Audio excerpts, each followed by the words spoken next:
축복의 통로 듣고 말하기 7번째 시간입니다. 이제 오늘은 방언을 지나서 통로에 관한 이야기를 할 겁니다. 지각이 열리는 것이 통로가 열리는 것. 왜 통로라고 하겠느냐? 통로로 공급해 주는 것이다. 온전히 나 주님의 것이 아니기에 그렇다. 내 소유가 되어야 내 안에서 흘러넘치는 것이다. 여기서 주님의 것이 되었다, 내 소유가 되었다는 것은 주님과 생명의 합의를 말하는 겁니다. 이제 우리가 예수님 믿으면 구원 받았다라고 표현하지만 실제로는 이제 구원의 여정이 시작된 거지 구원이 확정된 것은 아니거든요. 그래서 이스라엘 백성들을 모형으로 볼 때 애굽에서 탈출해서 나와서 구원의 여정이 시작되면 40년간 광야 여정을 거친 후에 이제 가나안 땅에 이제 입성하게 되지요. 그 가나안 땅이 천국이고 그 천국을 젖과 꿀이 흐르는 땅이라고 표현합니다. 그러면서 이제 열매도 포도 한 송이를 장정 둘이서 장대에다 꿰가지고 들 정도로 굉장히 풍성한 그런 것을 묘사하는데요. 제가 이스라엘에 4번을 갔다 왔는데 그 4번 갔다 오면서 한 가지 좀 충격적이었던 게 젖과 꿀이 흐르는 땅이라고 표현하는데 실제적으로 이제 갈릴리 지역, 이스라엘의 북부죠. 그 지역은 양평 느낌이 나는 숲이 울창한 그런 곳이에요. 그러나 중부 지역, 이제 옛날로 말하면 사마리아 지역이라고 하는 세겜 땅 그쪽과 또 남부 지역 유다 땅이라고 하는 데는 거의 나무가 없어요. 돌산들로 이루어져 있고 풀 하나 나무 하나 찾기도 쉽지 않은 그런 황무지와 같은 그런 땅들이 많습니다. 실제로도 나무로 된 집은 거의 찾아보기 어렵고 다 돌로 지어진 벽돌 집이죠. 그래서 예수님도 목수라고 나오지만 실제로는 석궁이라는 거예요. 이스라엘 땅에 옛날에 집을 지을 때 다 돌로 지었기 때문에. 자, 그러면 왜 젖과 꿀이 흐르는 땅이냐? 물론 이제 이스라엘의 그 패역함으로 인해서 하나님의 저주가 임해서 한 2000년 정도, AD 70년에 멸망한 이후에 좀 많이 이렇게 황폐화된 그런 것이 있을 수도 있죠. 그런데 이제 성경적으로 이 가나안 땅은 천국을 상징합니다. 그래서 천국에 대한 요한계시록에 묘사해 보면 새 예루살렘 성에 생명수 강이 흐르고 좌우에 생명나무가 있어서 12가지 실과를 맺는다, 이런 표현이 있습니다. 즉 하나님 보좌부터 흘러서 생명수가 이렇게 온 천국을 3층천, 2층천, 1층천을 다 적시듯이 가나안 땅 전체가 하나님의 생명력이 담긴 생명수가 흐르는 것을 젖과 꿀이 흐르는 땅이다, 이렇게 표현합니다.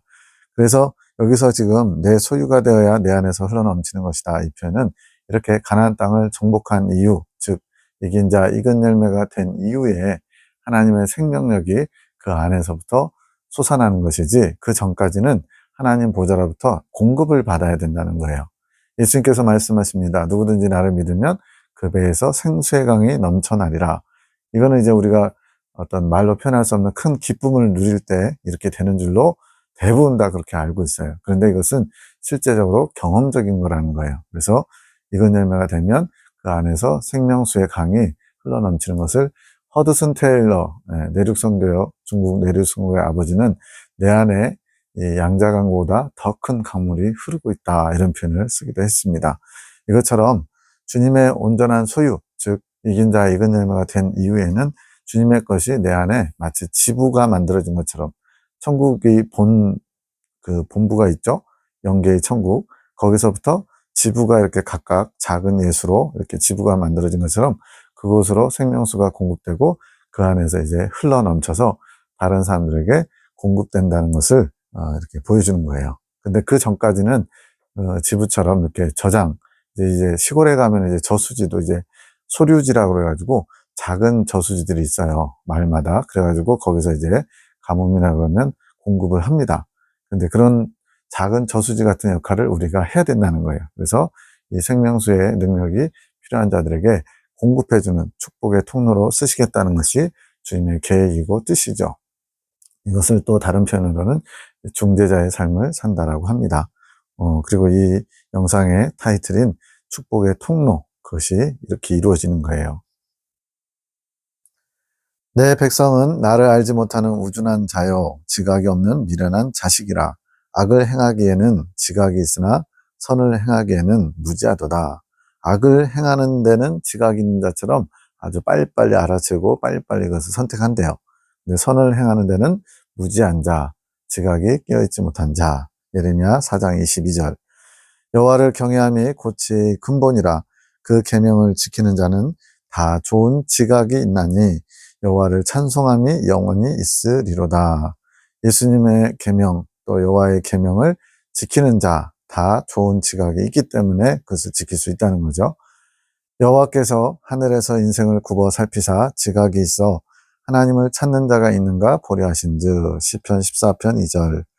단단한 식물은 장성한 자의 것이니 저희는 지각을 사용함으로 연단을 받아 선악을 분별하는 자들이니라. 자, 이런 말씀들을 다 종합해 볼 때 지각이 하나님의 것을 사용할 수 있는 통로 역할을 한다는 것을 알 수가 있죠. 그래서 이 지각에 대해서 좀 더 살피면 22년 5월 2일 지각이 열리는 것은 통로가 열리는 것. 즉 하나님께서 우리의 지각을 통해서 하나님의 것을 공급하실 수 있고 알게 하신다는 거예요. 지각의 국어 사전을 보면 알아서 깨달음, 지적인 감각 이런 거의 줄임말이라고도 할 수 있죠. 또는 그런 능력, 감각기관을 통하여 대상을 인식함, 지각이 있네 없네 라고 할 때 어떤 것을 잘 인식하는 것, 그것의 본질을 볼 수 있는 것, 이런 것이 지각이 있는 거죠. 통로라는 뜻은 국어사전에 통하여 다니는 길, 의사소통이나 거래 따위가 이루어지는 길, 즉 하나님과 우리 사이에 연결 통로가 연결되어 있고 그것이 바로 지각을 통해서 하나님의 것이 공급되고 이제 그것을 우리 안에서 이제 잘 저장했다가 다시 이제 그것이 차고 넘쳐서 다른 사람들에게까지 흘러 넘쳐가야 되는 거죠. 그래서 축복의 통로라고 하는 겁니다. 자, 영안이 열리는 것이 있고 영이 열리는 것이 있는데 영안이 열린다는 것은 영적인 세계를 보는 거예요. 뭐 천국을 볼 수도 있고 지옥을 볼 수도 있고 마귀를 볼 수도 있고 천사를 볼 수도 있고. 그런데 영이 열리는 건 뭐냐면 하나님을 보는 것. 여기서 이 하나님을 본다라는 표현은 단순히 영안이 열려서 보는 그런 개념이 아니라 하나님에 대한 지각적으로 깨닫고 알게 되는 것을 말해요. 이전에는 하나님이 신이시죠. 창조주시고 우리는 피조물이고 이런 어떤 좀 이렇게 거리감이 있는, 괴리감이 있는 그런 관계였다면 이때부터는 아버지와 아들의 사랑 관계. 그전에는 창조주와 피조물의 어떤 그런 약간 좀 넘을 수 없는 그런 선이 그어지는데 이제 영이 열리게 되면 이때부터는 아버지와 아들의 관계, 그것을 사랑 관계라고 표현합니다. 그럼 이 영이 열리는 때가 언제냐? 성경의 핵심 진리에 보면 이제 두 번째 연단을 통과하고 세 가지 큰 복을 받습니다. 시내산 하나님의 강림, 그다음 성막에서 율법 선포, 세 번째가 가나안 땅 정탐. 이 가나안 땅 정탐할 때 바로 영이 열린다라고 창조계시에서는 말씀하고 있는 거예요. 이때 엄마 뱃속에 있던 태아가 이제 10달 동안 양육받고 나서 좁은 문을 통과하는 과정, 이게 이제 두 번째 연단을 마칠 때 이제 있는 일이거든요. 이 좁은 문을 통과한다는 것은 철로 역정의 표현입니다. 물론 이제 성경에도 좁은 문으로 들어가라 이렇게 나오지만 이 좁은 문, 즉 엄마의 그 자궁에서 쥐를 통해 나오는 그때가 바로 이제 아들로서 태어나는 거예요. 그래서 그때 이후에 가나안 땅 정탐의 과정에 이르게 되면 이제 하나님의 아들로 새롭게 태어난 것으로 봐서 아버지와 아들의 관계가 된다는 거죠. 그전에는 창조주와 피조물이라는 어떻게 더 이상 가까워질 수 없는 어떤 거리감, 괴리감이 있었다면 이제는 그것이 아버지와 아들의 어떤 관계로 이제 새롭게 다시 정립이 되는 거예요. 이것은 영적 성장이 이루어져야 열리는 것. 영이 열리는 것은 영적 성장과 밀접하게 관련이 있다고 말씀하는 거예요. 지각을 사용하는 것은 영이 열리고 주님과 마음이 하나 되어가는 상태. 지각을 사용함으로 앞에 히브리서 5장 14절에 뭐라 하냐면 단단한 식물은 장성한 자의 것이니 저희는 지각을 사용함으로 연단을 받아 선악을 분별하는 자다 그랬죠. 이 지각을 사용하는 게 뭐냐? 바로 이 아들로 태어나서 영이 열린 상태에서 주님의 마음을 알고 주님의 뜻을 알아서 이제 주님과 점점 하나 되어 가기 위해서 이 지각을 사용하면서 그렇게 변화가 되는 거죠. 이것을 다른 말로 통교라고도 하고 하나님을 아는 영적인 감각이 다 열린 상태라고 표현할 수 있습니다. 그러나 가나안 땅 정탐 이후에 영이 열렸어도 다시 잠들 수 있다는 거예요. 영이 잠든다는 것은 하나님과 관계가 또 잘 안 되는, 소통이 안 되는, 단절되는 것을 의미하죠.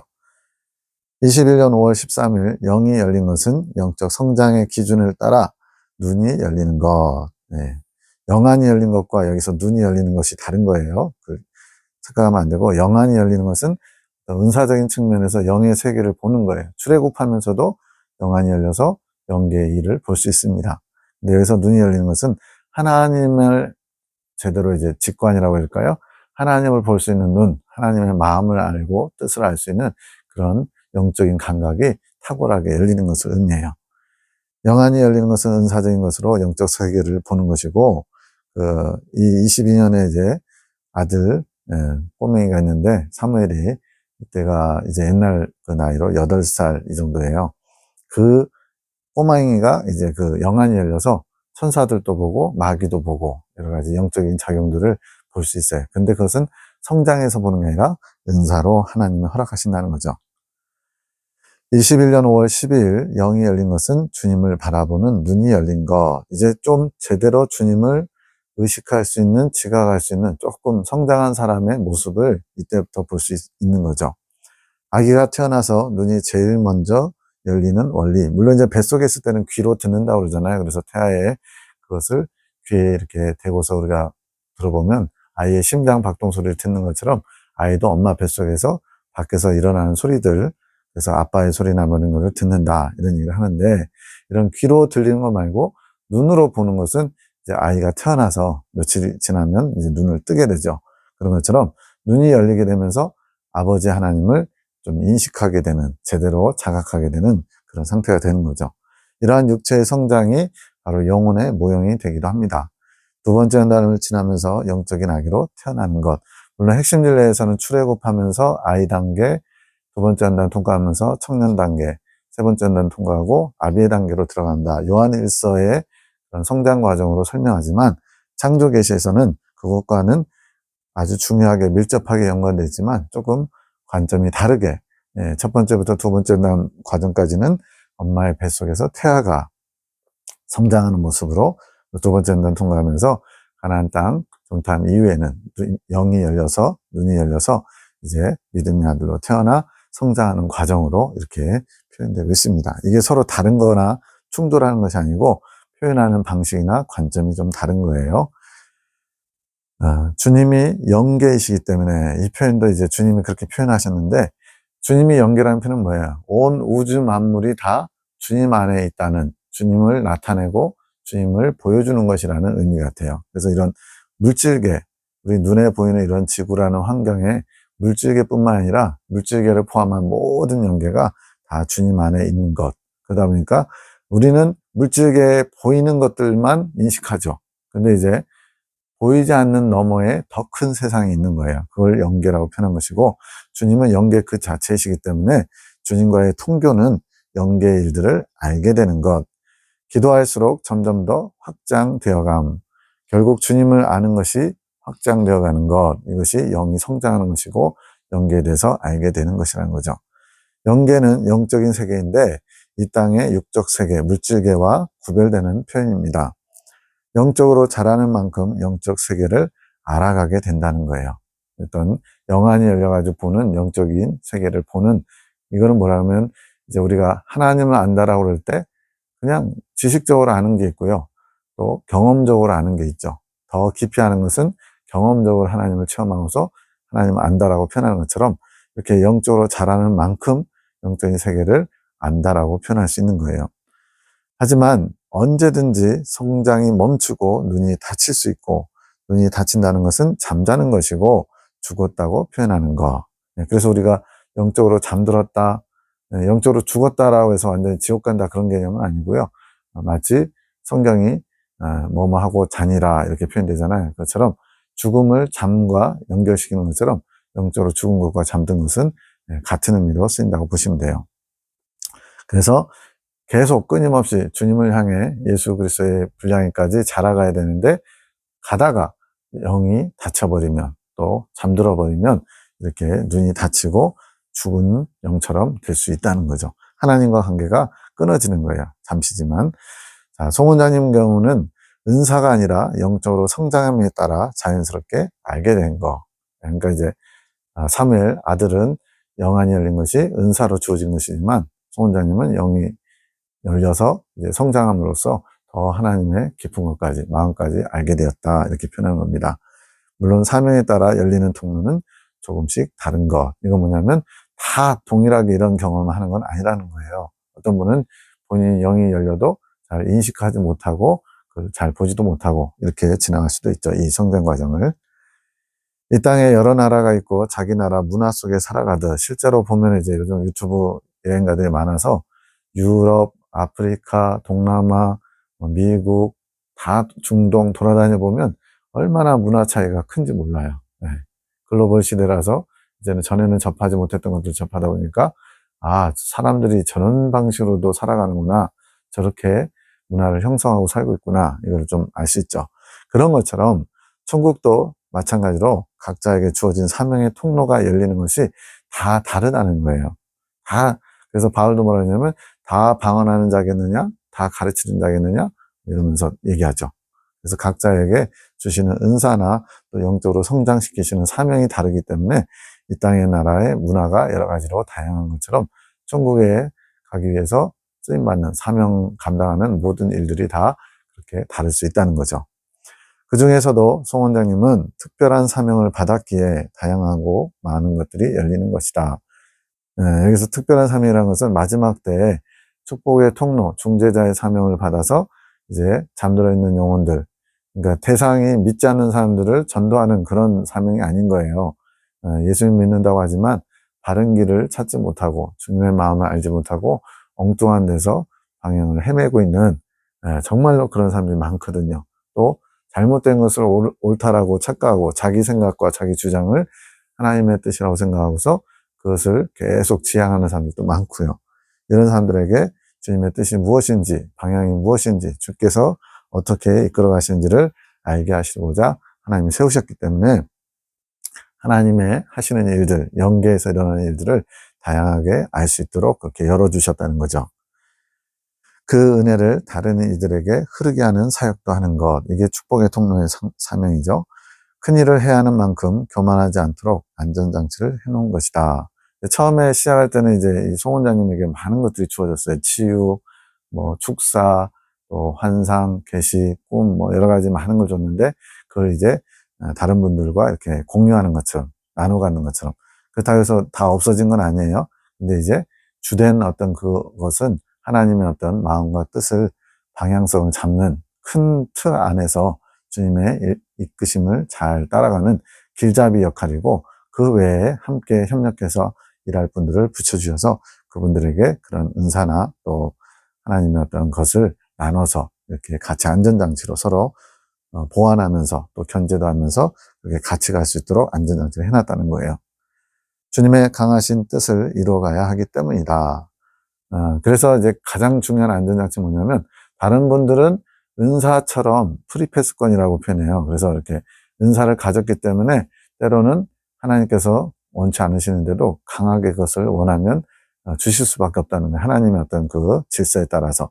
그런데 송 원장님은 주님이 주시지 않으면 아무것도 할 수 없는 주님의 손에 이렇게 붙들린 그런 도구처럼 아무것도 할 수 없기 때문에 안전장치가 있다라고 얘기하는 겁니다. 그러니까 자기 생각을 말하고 자기의 뜻을 하나님 뜻이냐 그렇게 하지 못하도록 하나님이 이제 뭐랄까요 철저하게 이렇게 손에 꽉 잡고 일하시는 그런 안전장치가 있어요.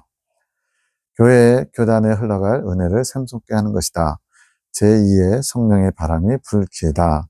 첫 번째 성령의 바람은 언제냐면 성경의 핵심들을 정돈하도록 공선생님이라는 분을 주님께서 특별히 강직성 척추염에 걸리게 하셔서 40년 동안 누워서 하나님의 일을 감당케 하시면서 이제 성경의 핵심 진리라고는 마지막 때에 하나님의 뜻이 무엇인지를 설계도와 같이 이렇게 정리하는 일을 시키셨거든요. 그때가 바로 첫 번째 성령의 바람이 분 교단 생성의 초창기 시절이었고 이제 두 번째로 이제 그렇게 뿌린 씨앗 성경의 핵심 진리라는 진리를 뿌림으로써 이제 거두는 작업으로 이제 예레미야 기도원과 송 원장님과 또 함께 하늘군대 군사학교 1, 2, 3, 4기를 쓰시겠다는 겁니다.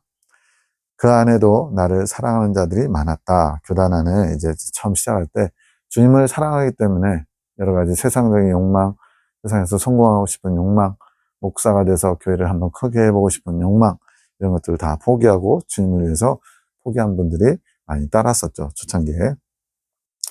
그들 중에 다시 부를 자들이 있으며, 초창기에 이제 이 말씀이 좋아서 왔다가 다시 다른 데로 가신 분들을 다시 부르기도 하고, 또 그 자리에서 사용할 자들이 있다. 즉, 이 말씀을 들었지만 여기 함께 이렇게 협력해서 하는 것이 아니라 그냥 이 말씀을 이제 밑바탕 삼아서 다시 새롭게 주님 중심의 목회라든가 사명을 감당할 자들이 있다는 거죠.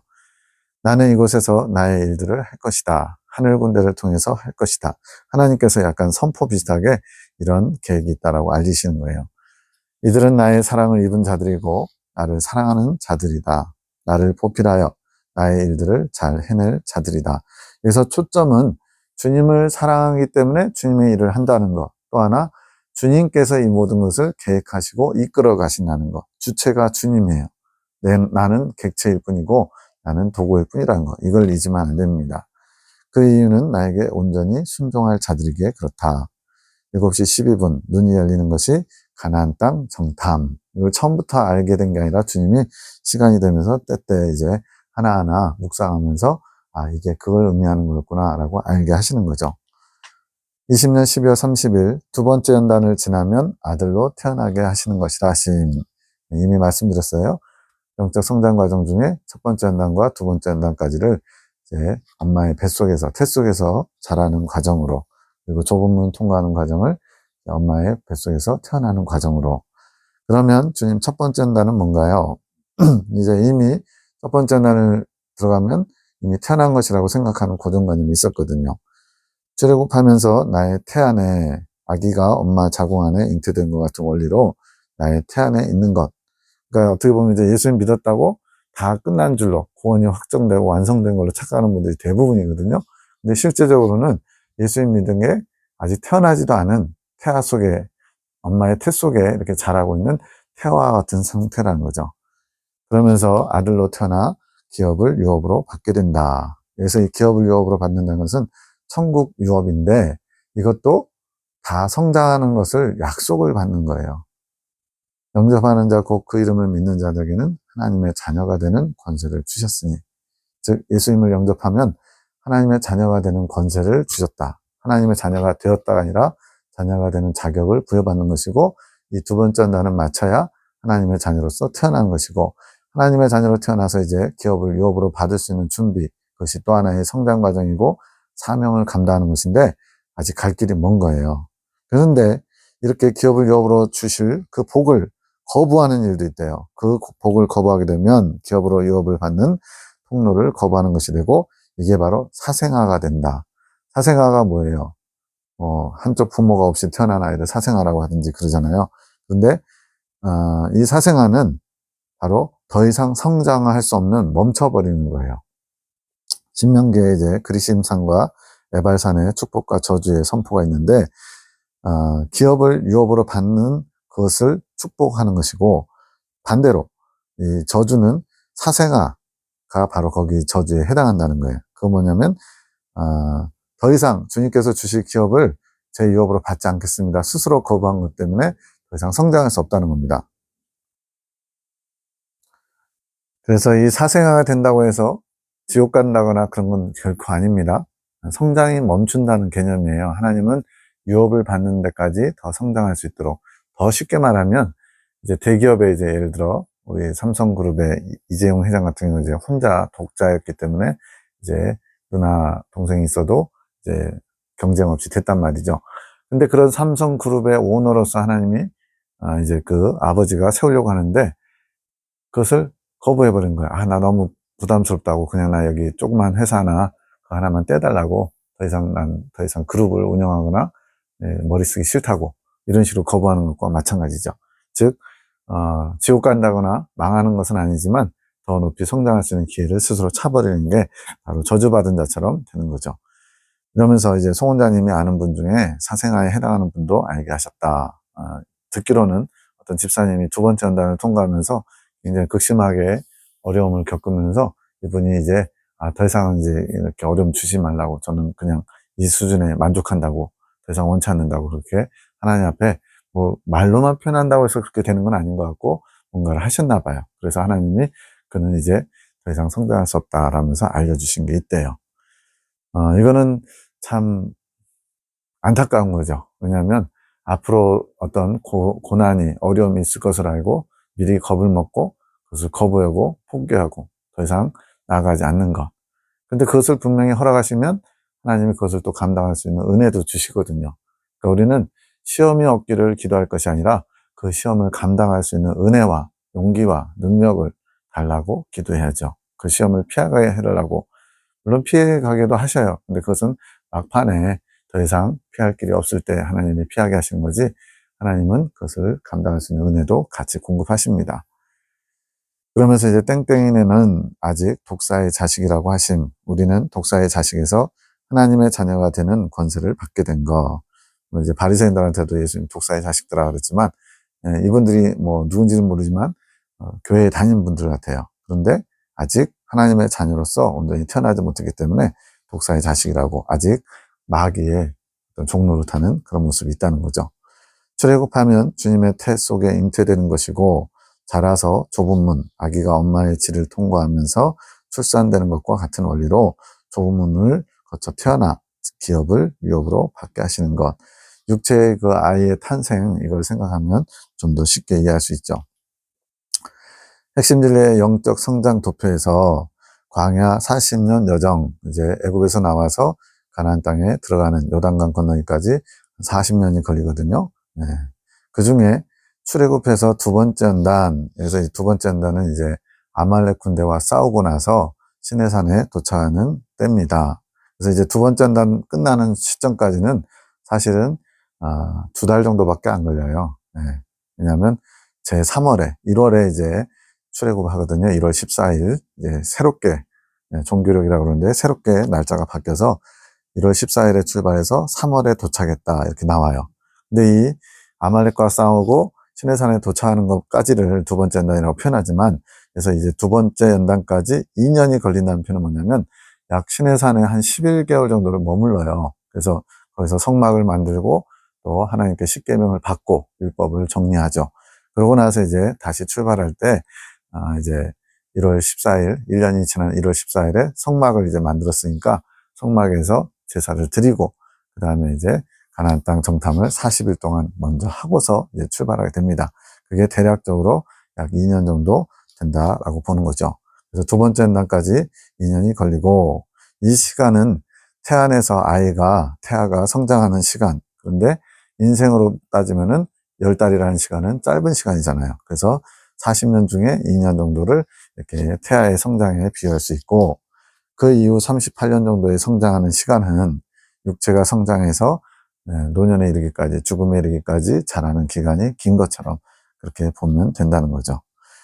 내가 너 송원장을 통해 진리를 입체적으로 알게 하리라. 그래서 입체적이란 말은 뭐예요? 우리가 이제 표현하자면 이제 점이 있고 점을 계속 이으면 선이 되죠.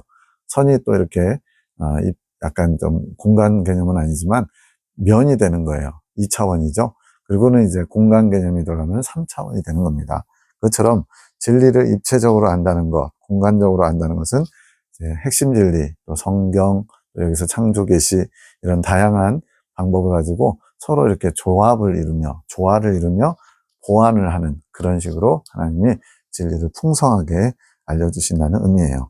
나는 가르칠 때도 입체적으로 가르친다. 주님의 지혜로 가르치면은, 성경에 보면 예수님이 얼마나 그 비유로 시의적절하게 이스라엘 사람들이 더 잘 이해할 수 있죠.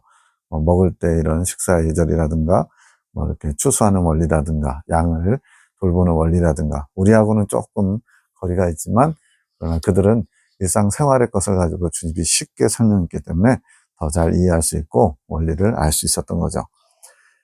20년 12월 8일 김지사님을 향해 이제는 너의 눈을 열어주기 원한다. 나를 보기 원하면 구하여라. 구하면 받으리라. 너를 향한 원망들이 내기에 가득 차 있단다. 이거 뭐냐면 한라산 석축에 오너로서 이제 일을 하다 보니까 돈을 버는 목적, 거기에 충실하다 보니까 같이 일하는 분들을 이렇게 어떤 나의 돈벌이의 어떤 수단처럼 이렇게 내가 어떤 돈을 주는 사람이니까 내 마음대로 하려는 그런 게 있었던 거예요. 그러다 보니까 이제 거기에 욕심이 들어가겠죠. 그러면서 이제 사용되는 사람들, 피고용인들 같은 경우는 굉장히 불편할 수 있죠. 그 소리가 주님의 귀에까지 들려온다는 얘기예요. 이것들을 놓고 기도하여라. 한 영혼이 천하보다 귀하다. 너는 그 한라산 석축을 나에게 주고 내 기업으로서 너는 이제 단순히 어떤 하나님의 지시를 받아 일하는 하나의 CEO죠. 오늘날 그런 사장처럼 그들을 하나님의 자녀로 대하고 어떤 내 이익을 취하기 위해서 필요한 도구나 그런 존재로 여기지 말고 한 영혼을 천하보다 귀하게 여기는 나의 마음을 가지고 그들을 대하라는 거죠. 나의 자녀들을 너는 너무나 천대했구나. 이거는 이제 뭐, 실제로 뭐 천대했다기보다는 말 그대로 내 이익을 위해서 이렇게 좀 쉽게 생각하는 그런 부분들이죠. 하지만 나는 너를 사랑하고 귀하게 생각한단다. 내가 허락한 이 기업을 너도 귀히 여기고 한 사람 한 사람 귀하게 여기며 감사해라. 이 한라산 석축을 말하는 거예요. 내가 묶어준 나의 귀한 자녀들이니라. 네가 그렇게 할 때 내가 지금 지시하는 대로 이렇게 한 영혼 한 영혼을 귀하게 여기고 하나님의 자녀를 대하듯이 우리도 마찬가지죠. 누구를 대하든지 죽게 하듯 하라고 그렇게 말씀하시잖아요. 그렇게만 하면 내가 그렇게 할 때 모든 것이 너로부터 흘러갈 것이다. 하나님이 축복을 아낌없이 김 집사님 통해서 흘려보내시겠다는 거죠. 통로가 깨끗해야 좋은 것이 흐를 때 오염되지 않고 잘 흐르는 것처럼. 근데 통로가 지저분하면 어떻게 돼요? 아무리 선한 것, 좋은 것을 흘려보내줘도 오염돼가지고 안 좋은 게 돼버리죠. 그런 통로의 역할을 지금 당부하고 계신 거예요. 나의 용서가 나의 사랑이 흐르게 하여라. 그러나 슬퍼하지는 말아라. 낙심하지 말라는 거죠. 내가 너를 책망하는 마음으로 주는 것이 아니라 너무나 사랑하는 마음으로 주는 것이니 기쁘게 받고 감사하며 그 마음으로 기도하여라. 나는 너를 진심으로 축복하고 그 축복이 흐르는 통로로 삼고 싶다. 20년 12월 3일 마음과 마음으로 만나는 통로는 은사로 주어지는 것이 아니라 조금씩 조금씩 만들어져서 열리는 것이다. 그런 거 있잖아요. 어떤 사람을 알게 될 때, 한 번 만나보고, 두 번 만나보고, 그 사람을 다 이해한 것처럼 착각하면 안 되죠. 사람은 한 5년은 겪어봐야 대충, 그나마, 안다는 거, 이렇게 표현하는데, 이것처럼 주님과 우리의 사이도 주님과 조금씩 조금씩 알게 되고, 알아가는 거예요. 저도 이제 88년부터 교회 다니고 예수 믿었으니까, 벌써 40년이 다 돼가는데, 근데 이제야 조금 주님을 알랑말랑해요. 그동안은 이제 알고 있다고 착각한 부분들이 있죠. 성경을 좀 아니까 좀 주님에 대해서 잘 아는 것처럼 착각한 게 있는데 이제야 근데 어떻게 보면 이제 갈수록 주님을 모르는 부분이 훨씬 많구나 하는 걸 깨달아요. 마음과 마음으로 만나는 통로가 은사로 주어지는 게 아니라 조금씩 만들어서 열어지는 것이다. 그냥 툭 던져주듯이 그냥 은사로 받는 것처럼 그렇게 통로가 활짝 열리진 않는다는 거예요. 아이를 출산할 때마다 길이 열리면서 조금씩 쉬워지는 것. 이건 이제 둘째, 셋째, 넷째 정도 나오면 이제 애 낳는 게 아주 수월하다고 해요. 저는 잘 모르겠지만 그게 길이 열리기 때문에 그렇겠죠. 경험도 했고. 21년 2월 22일 주님이 원하시는 분량까지 열리게 아까 통로가 열린다는 표현을 썼죠. 모든 것이 주께 영광입니다. 저희의 아름다운 소리를 들으소서. 드리는 기쁨을 받으소서. 사랑의 마음을 받으소서. 영혼을 향한 사랑의 마음도 받으소서. 한치의 오차도 없이 주님의 뜻은 이루어집니다. 얼마든지 미사역을 넣어서 아름답게 표현할 수 있지만 진심을 담아 이 고백을 한다면 주님이 얼마나 기뻐하실까요? 한치의 오차도 없이 조금의 여지도 없이 주님의 뜻은 다 이루어질 겁니다. 그것을 고백하게 하신 이도 하나님이시고 그러한 고백을 할 수 있도록 믿음을 허락하신 분도 하나님이시죠. 능력의 주여 당신께서는 능치 못함이 없으십니다. 주님을 바라고 바람이 저희로서는 너무나 부족합니다. 주님을 원하고 주님을 원하는 바람 이것이 아주 중요하다고 계속 강조해요. 근데 부족합니다. 주님께서 그 원하는 마음도 주셔야만 합니다. 이렇게 기도하는 거죠. 당신의 능력에 비하면 티끌만큼도 안 됩니다. 당신의 능력을 보고 싶습니다. 믿음으로 바라보지만 기적의 삶으로 확정받고 싶습니다. 우리는 그냥 딱 믿어지면 얼마나 좋아요. 근데 뭔가 이렇게 하나님이 어떤 뜻을 나타내시면 그게 될까? 나의 경험과 나의 지식과 나의 생활의 어떤 패턴이 그것을 쉽게 잘 받아들이지 못해요. 수용이 안 되는 거죠. 믿음이 아직 덜 자랐기 때문에 그래요. 그것이 저의 믿음을 반석과 같이 단단하게 만듭니다. 오늘도 당신의 능력으로 기적을 베푸심을 기뻐하며 찬양합니다. 주여 말씀하옵소서 듣겠습니다. 제가 여기 있나이다. 주여 말씀하옵소서. 선지자의 자세죠. 나의 종아, 내가 너를 통하여 말한 나의 미세한 음성을 잘 들었구나. 미세한 음성.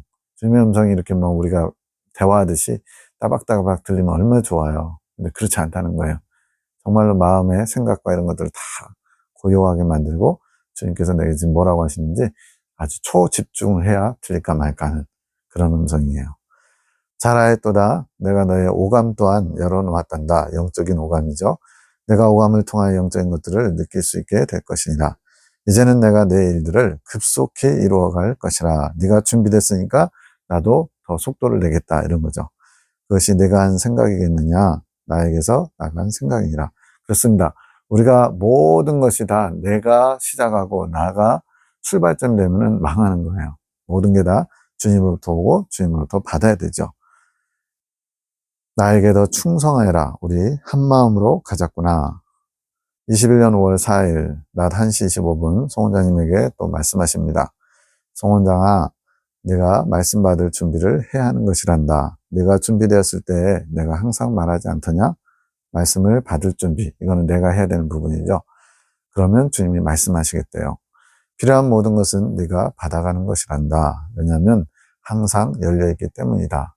자, 그 전에 성장해서 영이 열리기 전에 또 영적 감각이, 지각이 온전치 않을 때는 주님이 주셔도 잘 못 받고, 마치 우리가 그릇을 가져와 준비해, 그러면 내가 줄게 이런 식으로 했는데, 예를 들어서 가뭄이 들었어요, 어느 지역에. 그리고 물이 단수가 돼버리면 물을 공급하는 차가 이제 돌아다니면서 주죠. 근데 집에 쓸만한 그릇이 별로 없는 거예요. 구멍이 났거나 조그맣거나. 그러면 그거밖에 못 주는 거죠. 그런데 내가 믿음으로 그것을 잔뜩 이렇게 받으려고 준비하면 주님께서 마음껏 주실 수 있죠. 이것처럼 통로가 항상 열려있기 때문에 내가 스스로 영적으로 잠들지 않으면 그 통로를 통해서 마음껏 주실 수 있다는 거예요. 항상 필요한 말씀들을 내가 취해서 가거라. 그냥 떠먹여주면 얼마나 좋아요. 어린아이 그 이유식 먹이듯이. 그런데 주님은 내가 준비는 다 해놨으니까 네가 취해서 가. 앞에서 말씀 받을 준비하고 두 번째로 취해서 가는 것. 이게 바로 천국은 침노하는 자일 것이고 말씀을 사모하면서 그것을 마치 이렇게 쪽쪽 빨아들이듯이 그렇게 땡기는 그런 취해서 가는 자세가 필요하다는 거예요. 무슨 뜻인지 알지? 사랑한다. 용기를 내고 이젠 담대하여라. 내가 너를 보호한다고 하지 않더냐. 이 송 원장님 특징이 소심함이에요. 담력이 없어가지고 본인이 잘못 들을까봐 또 주님의 뜻을 전달했는데 상대방이 잘 못 받을까봐 맨날 마음 졸이는 저희 어머니도 굉장히 세상적인 걱정이 많으신 분인데 이 원장님은 좀 다른 방향으로 주님의 뜻을 잘못 전할까봐 또는 잘못 들었을까봐 상대방이 용납하지 못하면 어떡하나 이런 소심증이 있더라고요. 그래서 담대하라고 주님 말씀하시죠. 내가 너를 보호한다고 하지 않더냐? 그것은 겸손이 아니란다. 불순종이란다. 그러니 나만 믿고 의심하지도 말고 염려하지도 말고 나의 모든 것을 취해서 가거라. 나만 딱 믿어. 완전히 이제 주바라기가 되라는 거죠. 나의 일을 너의 일처럼 무슨 의미겠느냐? 나의 기업이지만 너의 기업이다. 기업을 유업으로 주시잖아요. 이 유업을 이미 받은 것처럼 송 원장님이 행하기를 원하시는 거예요. 아직 세 번째 연단 과정을 들어가지도 않았는데 주님은 이미 하나님의 유업을 받은 것으로 믿음으로 바라보라는 거죠. 너는 내가 무엇을 원하는지 다 알고 있다. 마음으로 알게 되는 대로 행해가면 되는 것이다. 지금 주님은 송 원장님을 믿어줘요. 예, 연약하고 부족한 모습이 아직 있을 텐데 주님은 믿어줘요. 근데 본인 스스로가 나의 연약함을 보니까 나는 못 믿어요. 이게 얼마나 아이러니해요. 주님은 나를 더 잘하시는데 나의 속속 나도 모르는 것까지 다 인식하고 계시는데 그럼에도 불구하고 주님은 나를 믿어주세요. 근데 나는 나 자신을 못 믿어요. 나의 연약함과 나의 지난 날을 돌아보면 나 같은 것이 무슨 이런 어떤 자괴감에 빠지기 때문에 나는 못 믿는데 주님이 나를 믿어주신다. 이게 은혜죠, 이게. 마음으로 알게 되는 대로 행해가면 된다. 너는 다 한다. 모든 걸 다 알고 있다. 뭐 박학 다시 가라는 얘기가 아니고 주님이 뭘 원하시는지 어떻게 하길 원하시는지를 이미 다 인식하고 있지 않느냐 이거죠. 아는 것이 다 열려있으니 기도하여라. 그러면 즉각 알게 된다. 너의 훈련은 끝났다. 내 것이 다 너의 것이다. 지금 뭐 훈련이 끝났다고 해서 더 이상 연단이 없다는 얘기가 아닙니다. 하나님이 이때 원하시는 분량을 채웠다는 얘기죠. 주님이 원하시는 분량이 열릴 때까지. 예, 그거 같은 거죠. 내가 취해가기만 하면 된다. 네 것처럼 가져가거라. 예, 주님은 부자신데 우리가 그 취할 수 있는 능력도 인식도 하지 못해서 가난하게 살아가는 모습들이 많죠. 나는 그것을 기뻐한단다. 그것이 담대함이란다. 담대한 믿음이 곧 큰 믿음으로 이끌 것이다. 이 큰 믿음은 이긴 자가 갖는 믿음인데 이 믿음을 이루려면 담대한 믿음이 필요하고 그것이 광야 운동 과정에서 훈련돼야 된다는 얘기죠. 마음을 가다듬어라. 다시 한번 너의 생각을 내려놓고 나의 뜻만을 바라보며 나오기 원한다. 다시 한번 너의 생각을 내려놓고 나의 뜻만을 바라보며 나오기 원한다.